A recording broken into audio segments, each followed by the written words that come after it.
שמי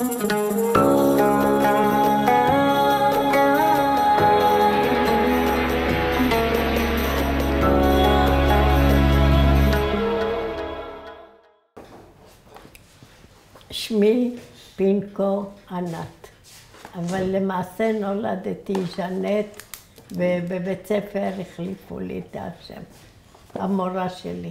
למה? כי היא אמרה ז'נט זה לא עברי. בית ספר פה בישראל? בישראל. הייתה לי מורה נהדרת בקריית טבעון, והיא באמת למעשה קידמה אותי מאוד מאוד. אז עוד שנייה לפני זה, תספרי לנו מאיפה באת, מתי נולדת, מתי עלית ארצה, ואז נתחיל את ה... נולדתי בספי. זו עיר מאוד מאוד קטנה, למעשה. במרוקו. במרוקו, זה לחוף הים, לחוף האוקיינוס השקט. סליחה, לחוף האוקיינוס האטלנטי. כן. באיזה שנה? 38. את צעירה. מאוד. אני רק בת 85. זהו. ועליתם בשנת 52. בוא נגיד שבשנת 51. 52, כי הגענו בסוף 27, זה כתוב אפילו בתעודת... תספרי לנו קצת על ההורים שלך. רגע, 27 לינואר 51, 3 ימים לפני 52. ואני הספקתי עוד ללמוד שם בבית ספר, בבית ספר אליאנס, זה היה בית ספר יהודי. אבל רגע, אני אגיע לזה. אני רוצה שתספרי קצת על יוסף ואסתריה, על ההורים שלך. כן. למעשה, באותה תקופה, זאת עיר קטנה ומעט יהודים, והייתה קהילה שהכירו מאוד טוב אחד את השני, והיו שידוכים. ואבא שלי ואמא שלי כנראה התחתנו בשידוך. סיפרו לך על זה? דיברת על זה עם אמא? כן. מה היא אמרה? כן. תראי, היא הכירה את אבא, הוא היה מאוד מאוד דתי, זה קצת הפריע לה, זה קצת זה, היא לא... היא גדלה בבית מסורתי. לעומת זה, גם אבא שלי היה מבית מסורתי. אז מה, הוא התחזק? כן, הוא היחיד מבין האחים שלו שהספיק ללכת ללמוד תורה ולהיות שליח ציבור. לעומת זה, האחים שלו כולם למדו בבית ספר רגיל, חילוני, ודיברו צרפתית והלכו לעבודות חופשיות. אז הוא היה בן אדם שהתורה הייתה חלק ממנו? כן, מאוד מאוד. והוא סיפר לנו אז דברים כאילו בארץ ישראל, ארץ זבת חלב ודבש, את הולכת, כותפת פירות, זה, ואנחנו היינו כאילו הולכים לגן עדן. זה מה שחיכונו לו. וזה בכלל היה להפך הגמור. אז תכף. כן. בילדות, את אומרת שהייתם ליד, על שפת האוקיינוס, הייתם כן. הולכים לים שם? כן. הלכתי לים, והיו לי הרבה חברות, ולא היה לנו מלח כמו שבערים אחרות, כי זאת הייתה עיר מאוד קטנה. היה סך הכל רחוב היהודים שקראו לו, כי הוא היה מלא בתי כנסת. ויום כיפור או יום חג היינו הולכים לשם למשפחה ומתארחים אצלם כדי לשמוע את כל השופר ואת הכל. ואיפה שאני גרתי, גרו יותר ערבים מאשר זאת אומרת, גם יהודים, אבל גם ערבים. בבניין שלכם, היה לכם בניין, נכון? כן.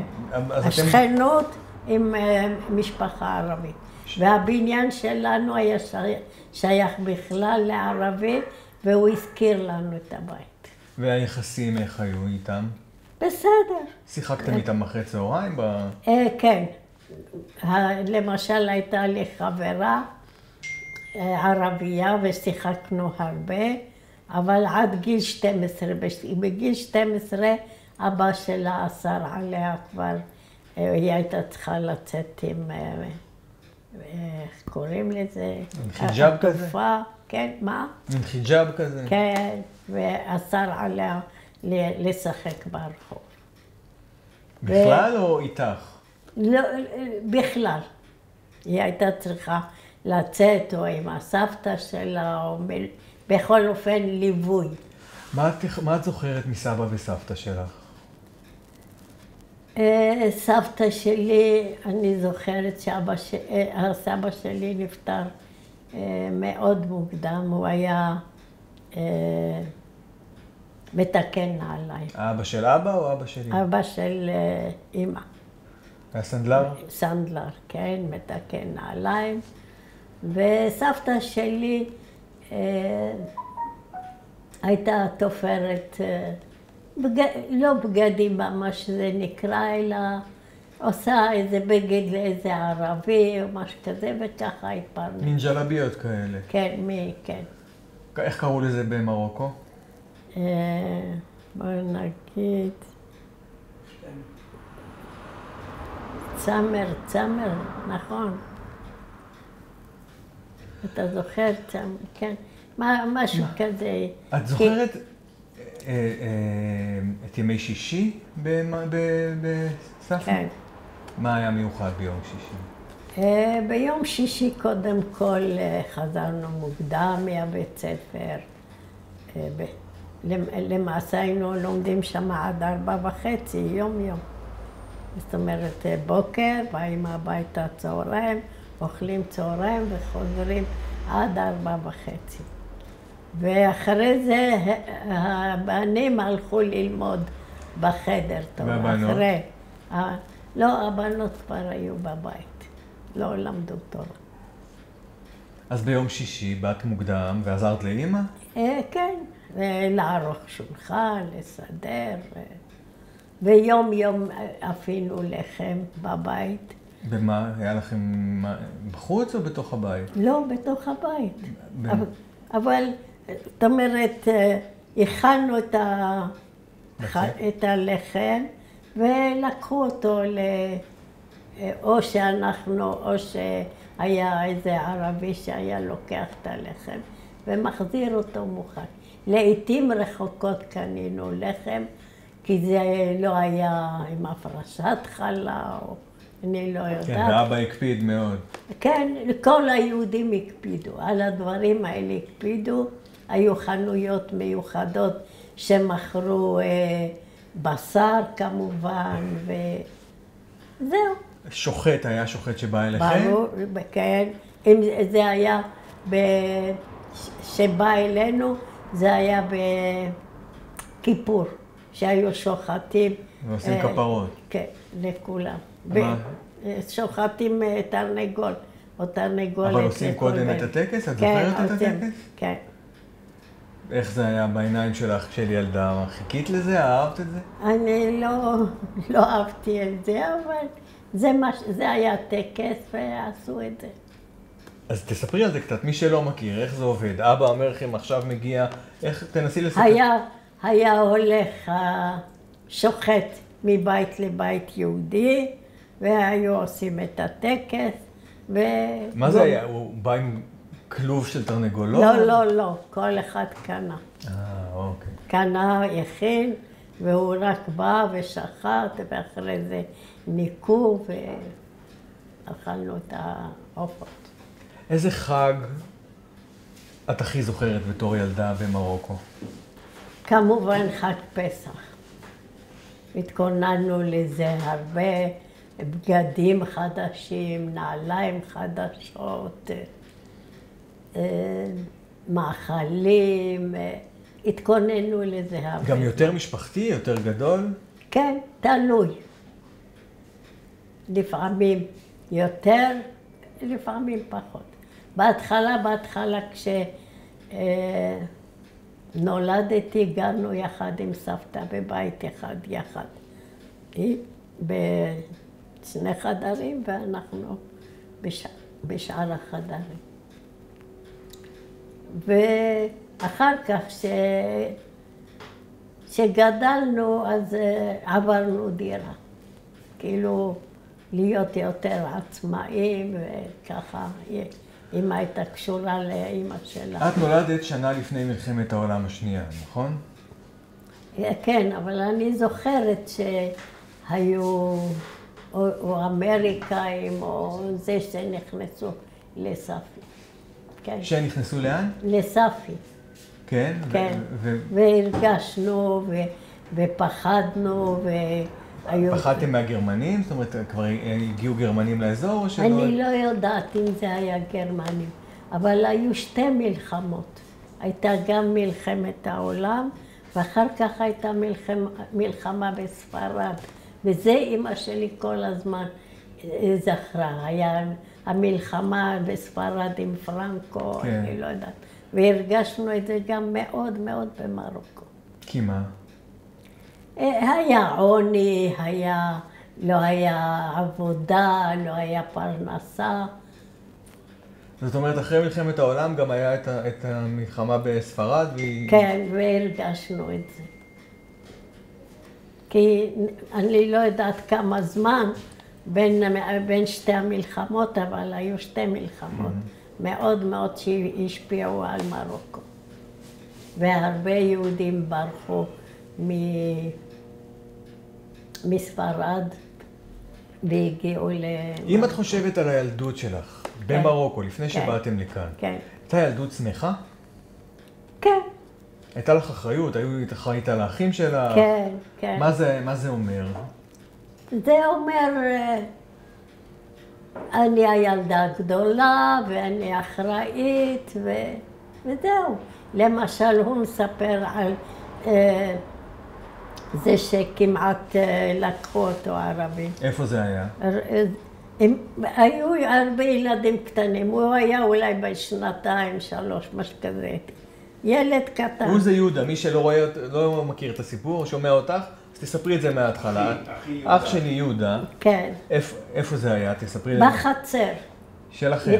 של הבתים היו כמה ילדים, גם של שכנים וגם שלנו, ואמא ישבה, וכמובן היה אסור לעזוב את הילדים, לשמור עליהם, זה היה כאילו שלא יגנבו אותם, זה היה באמת מפחיד, היו גונבים ילדים. הייתה יכולה למשל לעבור ערבייה עם איזה בגד כזה גדול, לעשות ככה, ולגרור את הילד איתה. אז מה קרה במקרה של יהודה? אז כמעט גררה אותו הערבייה. ואז פתאום אמא שלי גם לא רואה, וכולם רואים חסר ילד, והתחילה לצעוק עליה וזה, והיא עזבה את הילד וברחה. אבל זה כי את אמרת לה? כנראה, בקיצור, היו גם אמא ישבה ושמרה, הם לא עזבו את הילדים. ברגע שהיו הילדים בחצר משחקים, היו ההורים יושבים ושומרים עליהם. וגם האחים, וכולם שומרים אחד על השני. אבל אמא אמרה לך אחרי זה איזו מילה טובה, או... כנראה שכן, עד כמה שאני זוכרת. אבל עם האח שלי השני, זה היה סיפור אחר. הערבים שכנעו אותו, אמרו לו, אתה רוצה לנסוע באוטו, בוא, תעלה, תראה. עמרם או מישהו? עמרם, כן. ועלו אותו ופיתו אותו עם כל מיני דברים, ממתקים, וזה שהוא יעלה איתם. וזה היה לצאת לכפרים ערבים. אז אני זוכרת, מישהו ראה מזה, בואי מהר, אח שלך, הערבים לוקחים אותו, ואני בכיתי והתחלתי לצעוק וזה, ויצא שכן יהודי, וצעק עליהם ומשך את עמרם בחזרה, ונתן לו כמה פליקים, למה עלית ורצית לעלות עם הערבים? פיתו אותו עם האוטו. תגידי רגע, אבא שלך היה שליח ציבור. כן.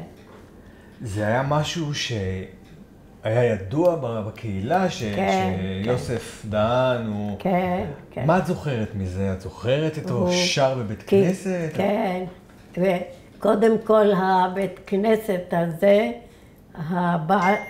הבעלים שלו, הוא היה קוראים לזה מהקומוניטה, זאת אומרת ועד הקהילה. ועד הקהילה. הייתה ועד הקהילה, אם למשל היו יהודים עניים, אז בחגים חילקו קצת כסף, תרומות, וזה. הוא היה, הבית כנסת היה שייך לו. זה חלק מהבית שלו. ואחד, ככה אני יודעת שהיה אחד הבתי הכנסת הכי גדולים, הכי יפים בספיר. ושאר היו בתי כנסת. ואבא? מה אבא? את זוכרת שבאת לשמוע אותו? כן. מה היה קורה? מה היה מיוחד באווירה כשאבא היה מתפלל? היה לו קול נעים, היה כיף לשמוע אותו. מאוד, קול מאוד אבל נעים. תנסי רגע לצאת מהתיאור המאוד, נקרא לזה שכלתני שלך, ותנסי להתרגש לתוך הרגע, תחזרי 80 שנה אחורה, ותנסי לדמיין אותך מגיעה ורואה את אבא עומד על הבמה ושר. מה זה עשה לך?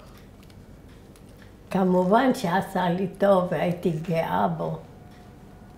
כי מה? זהו, אבל היה קצת דיסטנס בין האבא לבת. זה לא כמו היום יותר, היה קצת יריעת כבוד.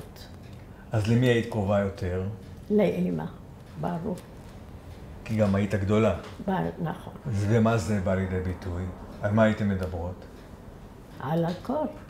הייתה מתייעצת איתי, היינו הרבה פעמים, רצתה לטייל בתוך העיר, אז היא לקחה אותי איתה לטייל. אם היא הלכה לאיזה רוח, אז היא לקחה אותי איתה. זהו. אני חוזר שוב, לפני שאנחנו תכף נדבר על העלייה לארץ, אבל דיברת על פסח שזה חג נורא משמעותי, גם ליל הסדר והבישולים לא רק זה, הכינו מצות. הקהילה לבד אפתה מצות, והיה צריך לבוא בלילה ולהכין את המצות. לא קנו אז מצות. מי הכין את המצות? הגברים? כן, אבל לפני כן,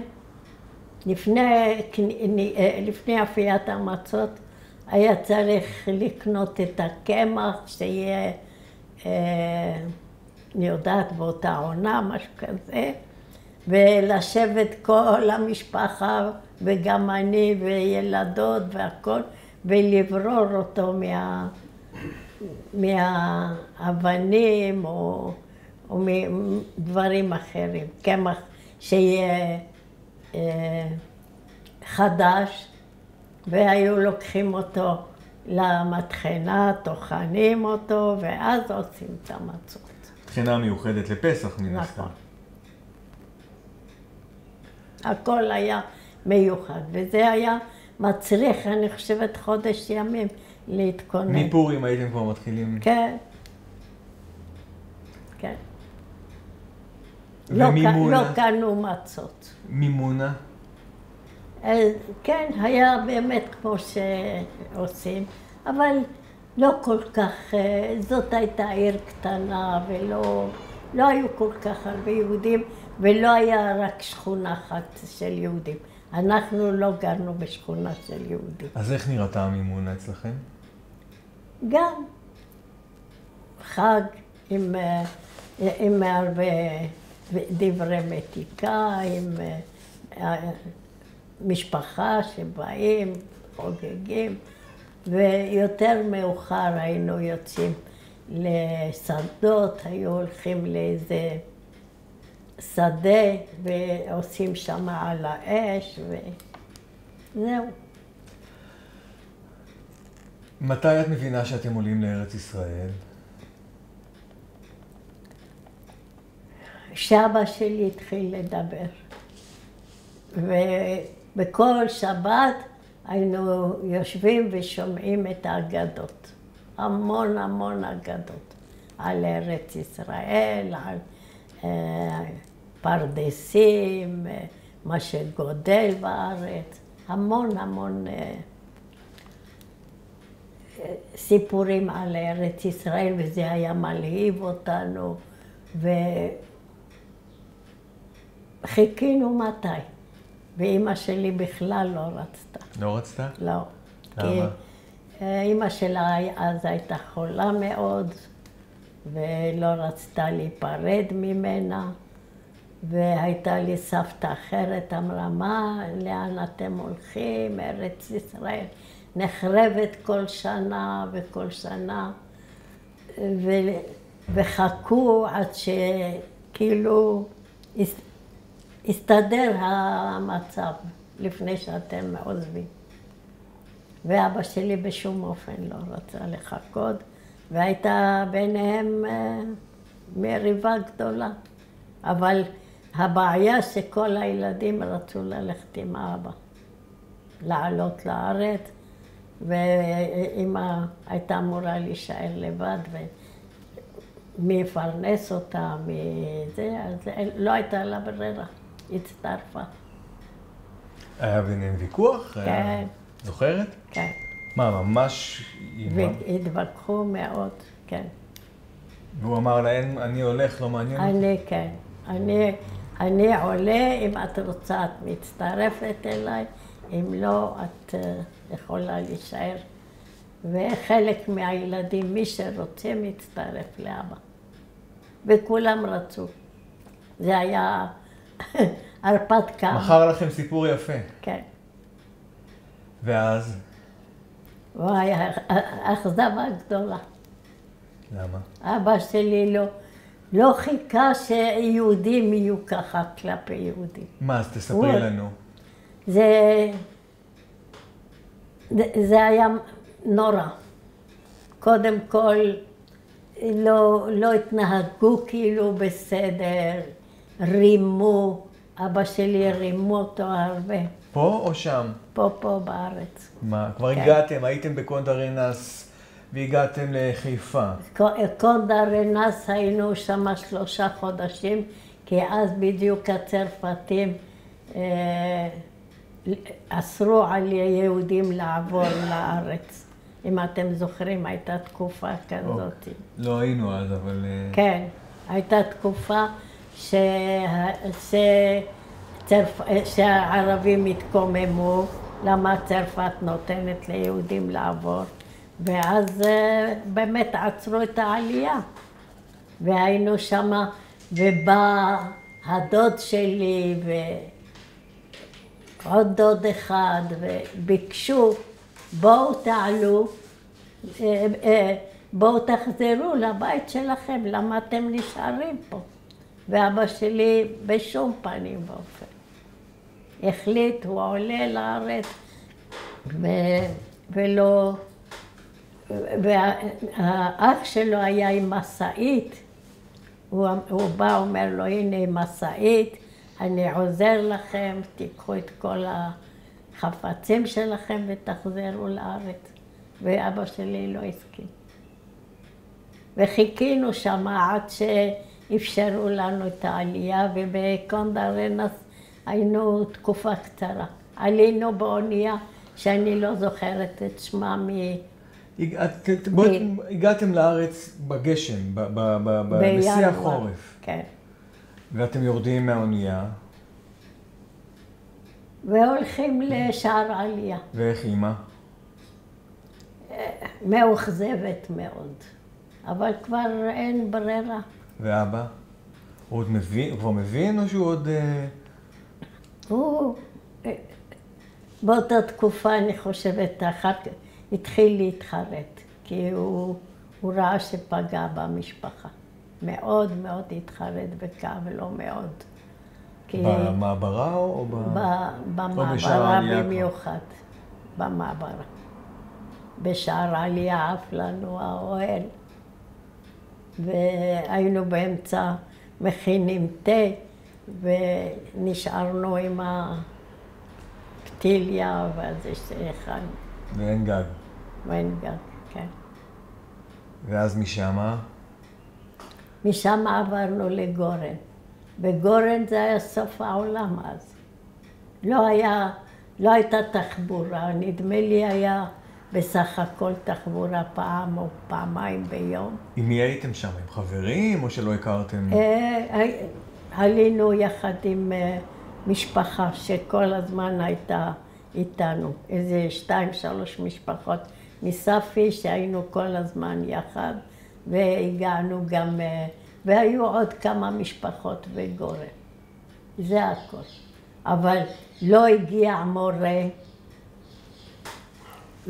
לא הלכנו לבית ספר כי היה חורף, ולפעמים המורה לא הספיק להגיע בבוקר לבית ספר. אז עד מתי הייתם בגורן? היינו איזה 9 חודשים, עד שהתארגנו 3 משפחות שיכולנו לקחת משאית, ומישהו, לא יודעת, אבא שלי היו לו כל מיני קשרים, אמרנו שזה כדאי לעבור למעברה בטבעון. ועברנו לטבעון. ושם? ושם בגורן היו מבנים טרומיים כאלה, שהביאו כל מיני מבנים טרומיים, בלי חשמל, בלי מים, עשב בגובה של בן אדם. אם בן אדם היה הולך, לא היו רואים אותו. מה זאת אומרת? עשב. עשב. עשב. ככה ולא שבילי ולא שום דבר. אז זו הייתה תקופה קשה בגורן? לאמא שלך גם? מאוד מאוד. אמא שלי לא יכלה ללכת עם נעליים, נתקעו לה בבוץ והשאירה אותם שם והמשיכה יחפה. נעליים יפות שהביאה. וסבא וסבתא נשארו, אמא שלה בעצם נפטרה עוד קודם. כן, היא נפטרה כשהיינו בדרך. אז היא גם הייתה עם הכאב? גם כן, זה כאב לה מאוד שהיא הייתה צריכה להשאיר את אמא שלה חולה. אז בטבעון היה יותר טוב כשעברתם למעברה? יחסית. לא היינו כל המשפחה, האחים שלי, 2 הלכו לקיבוצים. כל אחד לקיבוץ. יהודה הלך לאפיקים. ועמרם הלך לנאות מרדכי. אז מתי היה מפגשים כאלה? שקנינו את הבית בקריית שמואל. כולם חזרו. ואז גם ההורים התחילו להרגיש קצת יותר טוב כאן? גם אני אמורה ללכת.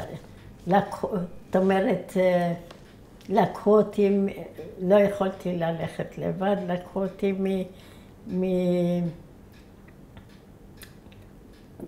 מגורן בוקר אחד, והלכנו, עשיתי בדיקות גופניות והכל, כדי שגם אני אצא לקיבוץ. הייתי אמורה ללכת לנהלל. ואמא שלי התחילה לבכות, שכאילו אני עוזבת אותה, אז עם מי היא תישאר? אז בסוף ויתרתי ונשארתי בבית. בטבעון הלכתי לבית ספר בטבעון. בית ספר דתי או...? לא. הייתי יחידה עולה חדשה בכיתה. ואיך זה היה? בסדר, התנהגו אליי יפה, עזרו לי, אם הייתי צריכה להישאר אחרי הלימודים שמה, אז נשארתי אצל איזה חברה, יצא לך פעם לשאול את אבא על הפער הזה בין מה שהוא דמיין והאמין לבין מה שהוא כן, אמרתי לך, אבא שלי התאכזב מאוד מאוד מאוד. וכל כך הרבה הרימו אותו. למשל, לקח שעון לתקן אותו. והוציאו לו את כל היו קוראים לזה יהלומים אז, בשעון. לקחו לו הכל. כן, לקחו לו את הכל ואחרי זה השעון לא היה שווה כלום. אז משהו התערער אצלו באמונה? מאוד מאוד. הוא ממש נפגע נפשית מאוד. ראה את כל הסבל, מה שגרם, ואימא שלי, איך אומרים, לא חסכה ממנו. הנה, לא היינו צריכים לעזוב. איך היא הייתה אומרת לו את זה? במרוקאית? כן, ברור. תגידי מה היא אמרה לו. במרוקאית.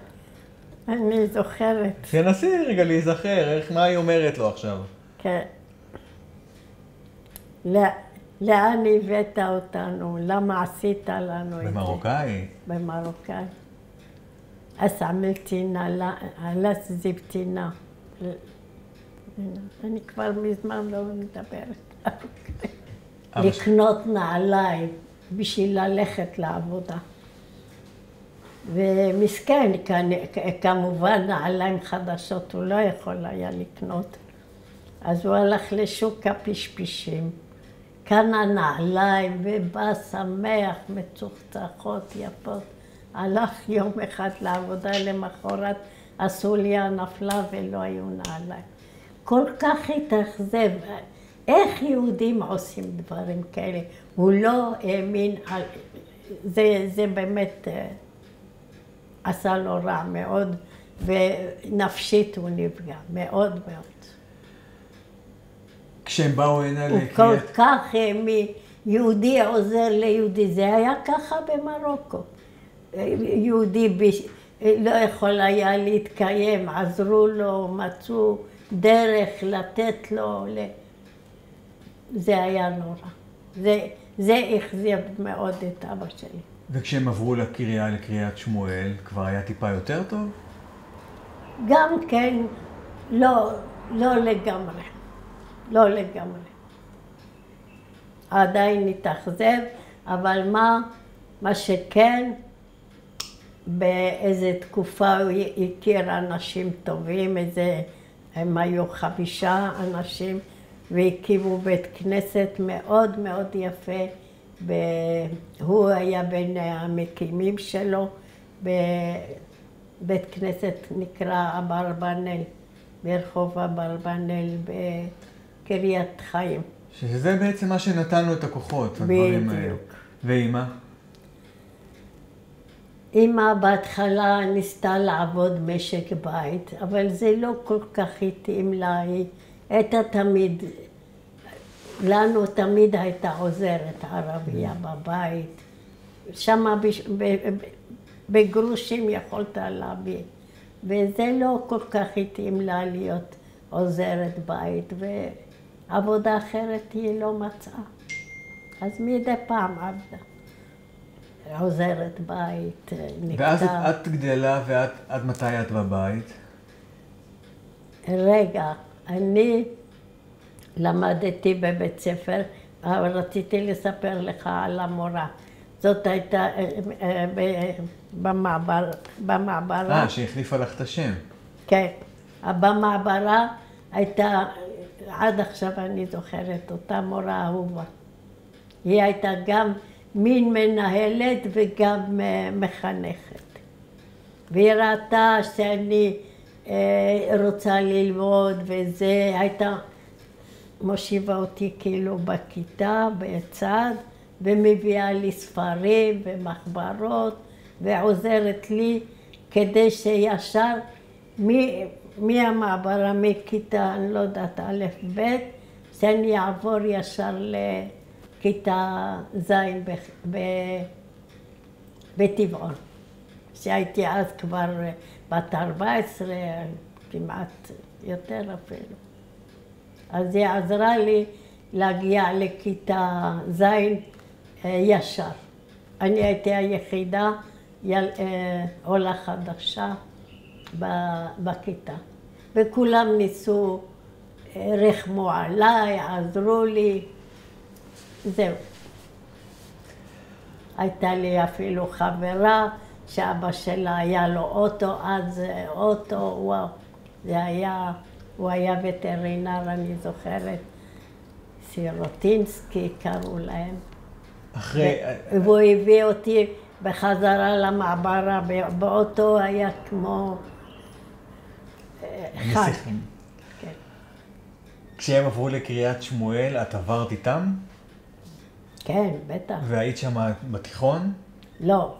שכבר אחרי? לא, כבר עוד במעברה, זאת אומרת, גמרתי כיתה ז' וח', רצו שאני אמשיך ללמוד, אבל לא הייתה לנו אפשרות, היה רעב, לא היה מספיק. אבא שלי חסך גרוש לגרוש שאנחנו נקנה בית כבר סוף סוף שלא נגור במעברה. והלכתי, עבדתי בתור עוזרת לגננת בטבעון. היה גן, אני לא יודעת אם אתם מכירים. לא. עד מתי היית שם עוזרת לגננת? עד שהיינו צריכים לעבור דירה. ככה חבל היה לי לעזוב שם, הייתי יכולה להמשיך, והייתה לי עבודה. אז המשכת את אותו דבר כשעברתם לפה? לזה לא. עבדתי במקום אחר, בחיפה. והלכת לצבא או שדילגת? לא. כי אבא לא הסכים או לא רצה? לא, כן, אבא לא הסכים, ואז היינו יותר דתיים וזה, ולא הלכתי. אז את בעלך מתי הכרת? בערך 58. וגם כן הייתי אצל קרובת משפחה, בצפת, הלכנו לבקר, ושם הכרתי אותה. היא הכירה לי אותה. שמה שמו? יוסף. פינקו. כן. והוא עוד איתנו? מה? יוסף הוא... לא, הוא נפטר כבר לפני 20 ומשהו שנים. כן, 2001. כמה ילדים יש לכם? 3. ונכדים? כן, יש לי נינה. כמה נכדים יש לך? 8. ונינה אחת? ונינה אחת. האחים שלך גדלו והלכו לצבא, ואז כן, קרה הסיפור עם מיכאל. כן, אז הייתי נשואה והיו לי 2 ילדים. מה את זוכרת מהסיפור הזה? זה היה נורא. שנה שלמה, זה עכשיו מזכיר לי, שמחכים לחטופים, אנחנו גם חשבנו שהם חטופים. ההורים עוד היו? לא, אבא שלי נפטר. כבר לא... כן, אבא שלי נפטר, אמרתי לך, הוא מרוב אכזבה, הוא לא טיפל בעצמו, לא כלום, ממש פגע בעצמו. ראית אותו הולך גם למידה? נפשית, כן. גם נפשית וגם פיזית. הוא פגע בעצמו כי הוא הרגיש אשמה. שהוא הביא אתכם. כן. וכשהוא נסע, אחי התגייס לצוללות, זאת אומרת, הוא התנדב. ואז אמא שלי לא ידעה כל כך מה זה צוללות וזה. והוא נוסע לצרפת קודם, ונדמה לי קודם לאנגליה. זה היה בשביל התא הלחץ. לא היה אז תא לחץ בארץ. אז הוא היה נסע לאנגליה לעבור את התא לחץ. זה כמה שאני זוכרת. ואחר כך הוא היה בצרפת, נדמה לי היה ספינות שרבורג, משהו כזה. ואז מה, מתי מספרים לכם? שמה? שהם נעלמו. זה הרבה. אחר כך היה אחרי 1.5 שנה, בתוך תקופה הזאת אבא שלי נפטר, והוא בא לארץ, הוא לא הספיק ללוויה, אבל הוא ישב איתנו את 30, סליחה. את כל 30, וחזר לאנגליה. הוא היה בפורטסמאוט.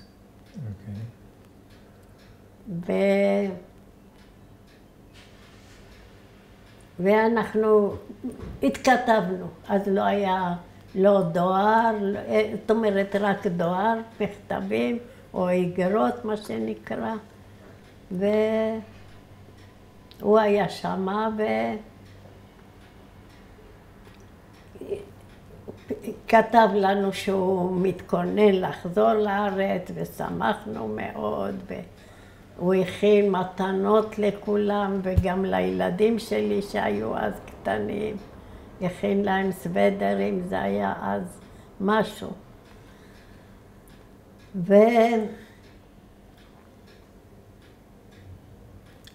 ומחכים לו. יומיים לפני אנחנו הולכים לנמל, ומחכים לו, ומחכים ומחכים, והם לא מגיעים. וכל מיני השערות, וכל מיני יבוא מחר, יבוא מחרתיים. עד שמשה דיין אסף את כולם, זה היה בבסיס בחיל הים, והודיע שהם אינם. זה אחרי, נדמה לי. אבל אף אחד לא האמין. הם אינם, תגידי מי אינם, כי לא אמרנו את השם. איך קראו לאונייה? לצוללת? דקר. צוללת דקר. כן. אסף את כולם, אני זוכרת, משה דיין, אז היה שר הביטחון. ואימא? כבר הייתה בת כמה? מה אני אגיד לך רגע? אמא שבאה לארץ, היא הייתה בטח בשנות ה-30, 40. זה נגיד בסביבות ה-50, משהו כזה. בדיוק, אני באמת... אבל 17 שנה אחרי אחי היא נפטרה. זה אני יודעת. היא הצליחה אבל להתאושש מזה, או שזה היה משהו? לא, לא, היא לא התאוששה. יש לה את התמונה של אחי בבית, וכל פעם שהייתה יוצאת מהבית, הייתה צריכה להגיד לו שלום, והיה לה כאילו, היא משאירה אותו לבד, והייתה חוזרת הביתה, והייתה אומרת לו, הנה, בן שלי, הנה חזרתי הביתה, שלא תישאר לבד. זה לתמונה. כשאת מספרת את כל הסיפור הזה, ומספרת על הקושי של אמא שלך לבוא לפה, ועל התשוקה שהייתה לאבא שלך לבוא לפה, ומה שקרה לכם אחר כך, והחיים ובכל זאת היום גידלת פה את הילדים. כן. טוב, אני אוהבת את הארץ, ואני לא הייתי גרה בשום מקום אחר. הנכדים שלי מנסים, הבן שלי רצה לעשות דרכון פורטוגלי, נדמה לי שזה בדרך. הנכדה שלי רוצה לעשות דרכון רומני, שעלה על הסבא שלה. זהו. כן. מה היית רוצה להגיד להם, מסר שיש לך להעביר לילדים שלך? בוא נגיד, לא הספקתי, הייתי עדיין ילדה במרוקו, ולא הספקתי הרבה לראות, ולא הספקתי ליהנות ממה שיש. אבל זה החיים שלי פה, ואני לא אלך לאף מקום, בשום פנים ואופן. מאז שאני ילדה, אני פה, זהו.